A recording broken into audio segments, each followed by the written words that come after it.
So today we are going to go all in on Air Force as Germany in World War II. We will see if Air Force does really matter as much as everyone is telling us. And to do that, of course, I'm choosing Germany. For the setup, we have our army, 30 divisions, we just ignore them for now. And we also have a lot of research to do. For first, we will probably take range improvements. In the second steps of our setup, we will take remilitarizing the Rhineland. We will also go ahead and build a lot of civilian factories in the most developed parts of Germany. After remilitarization is done, we are going to choose the economic growth policies. This policy will also set up our economic laws to the civilian economy, but it doesn't really matter because after taking that and reorganizing the Wehrmacht, we will have the opportunity to change it back to the war economy. In video, I made a mistake and I choose the war economy first, but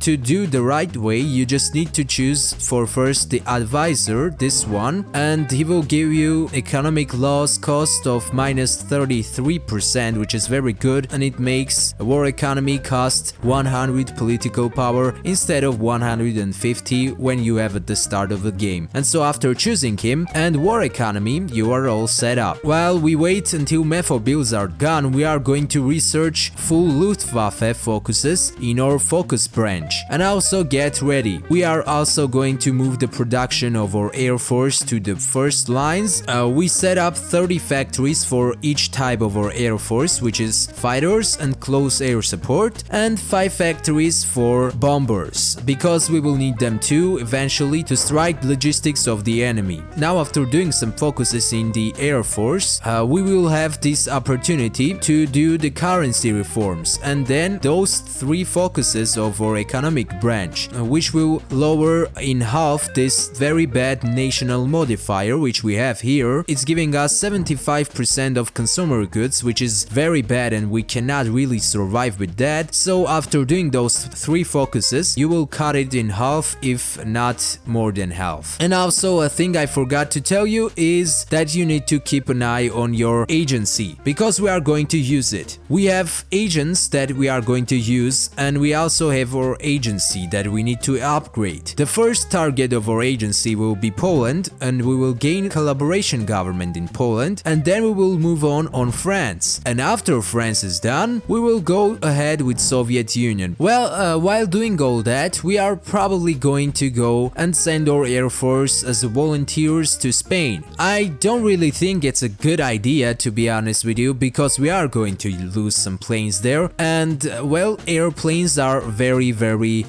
important for us. And also, I forgot to tell you that we are going to make an air facility here and collect the points that we are going to get from the focuses there, and because of all that help from focuses, we can get up to 4 points almost in no time in the research. This is which kind of doctrine we are going to use today for our Air Force, and also we are going to try to get as much bonuses in our Air Force. So our goal is to complete doctrine of Air Force fully before starting our war. And also let's get for ourselves improved radio. And also after doing the improved radio, this focus will unlock. And now we have kinda reached the end of the focus tree. Well, this focus already requires to be in war with a major power. So after all this stuff is done, we are going to select our Air Force and make a pretty good template out of what we have as of now. This is going to be the template for our fighters, and this is going to be template for our close air support. And also by the time it's 1938, so we must make air bases in the borders with our enemies such as Poland and France and Benelux. And also we are going to make some airports inside Germany to keep an eye on our own lands. While doing that, we are going to research the paratroopers. They are very needed because we are going to kinda abuse them. Our agencies are doing a very great job in Poland, so I think we don't really have to go ahead and go full on Poland. We can now already choose the second target, which was France. I think because of the 1938, we will already start to make some troops. For first, we are going to make 14 factories to cover up the front lines with French, because we have 7 provinces in the border with France. Also, we should already start start by going to Anschluss because it's again 1938. After doing the Anschluss, we will delete the shitty Austrian divisions because no one needs them, and we will also deploy those 24 divisions that we have here, which will unlock us the Czechoslovakian focus tree. Now, after doing the Sudetenland focus and then the first Vienna award, we can now divide Czechoslovakia, and here we are going to choose all Czechoslovakia belongs to Reich. Why we are doing that? Because we are very close to war and we don't really have as much air power as I needed to have at the start, so we are going to go full on air force and getting as much military factories as possible, because as of now we do not really fill up the 30 factories that we have set on both of our air force types. Now, before it will turn to September of 1939, we will go ahead and do focuses on Soviet Union, which is making the Molotov-Ribbentrop Pact, and also doing the Eastern claims, which involves getting memo from Latvia, and then we will wait until Mussolini will ask to join our alliance. Why we wait for that is because that just gives us a clear vision when we will need to attack allies. Before attacking Poland, we will do some more focuses in our air forces and also probably more economic focuses, to be honest with you, because this gives us some construction speed bonuses and stuff. And also I failed to mention that we will go ahead with our inner cycle, which is very good thing for the start of the game, and of course we are going to choose as the first person in our inner cycle Martin Bormann. He is a very good guy, and let me explain why. We need as much political advisors as we can, and this guy is lowering the cost for political advisors, a lot of political power. And also the second guy in our inner circle will be Todd. Todd is very good guy because he's giving us, with those two tiny focuses, he's giving us a lot of construction speed for both civilian and military factories. And now, after all of this is done, we have our air force. We are going to select all of them and send them to the border with Poland. We will select the strategic bombing, we will select the air superiority, and also close air support. Before we start, we deploy our paratroopers, 14 divisions, so our task force here is to take all of the important cities and also the capital of Poland, which will cut off the supply lines and move them very close to their capitulation, which we will beat them to by attacking with our normal army.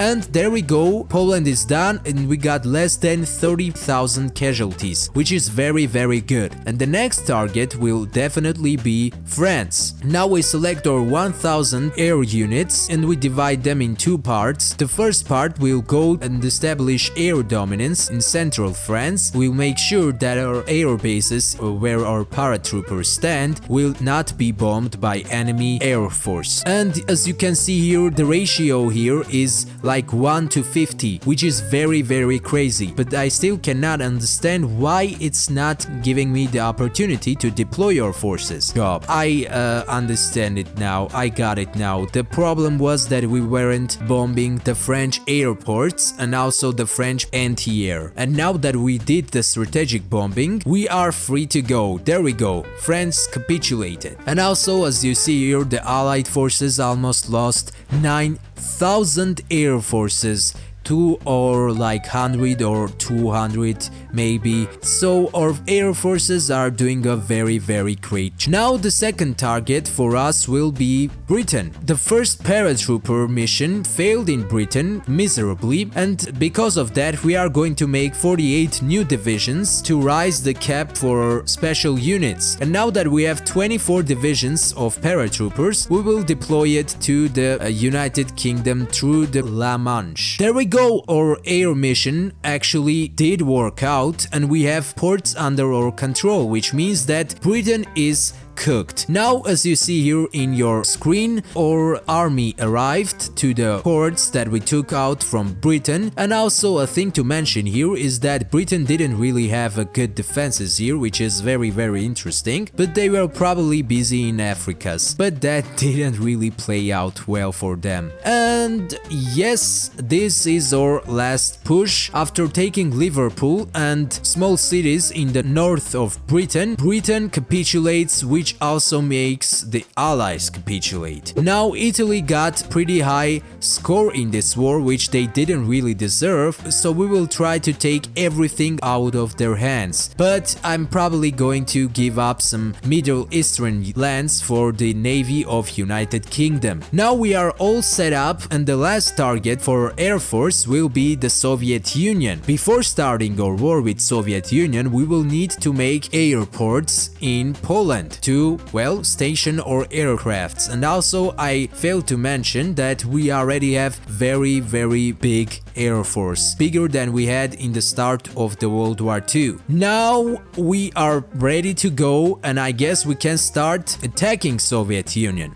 In the first days, I think we should not attack them. We will let our air forces deal with their air force, which is, as you see here on screen, happening pretty well. And yeah, they are almost destroyed. Their air force is miserable now. They have the same ratio as Britain and France did. Now that their air force is done, we can go ahead and deploy our paratroopers to supply hubs of the Soviet Union and also big cities of the Soviet Union. Now that our paratroopers did a great job here, we can start our own attack, and this is, as you see here, going pretty well. We are on steps towards Minsk, and also we took Leningrad, as you see here. But we have met a pretty big problem in Russia, which is supplies and also lack of equipment in our forces. So that means that we should probably go ahead and chill out a little bit. Now that Rommel is on the front lines, we will probably start attacking them again, and also should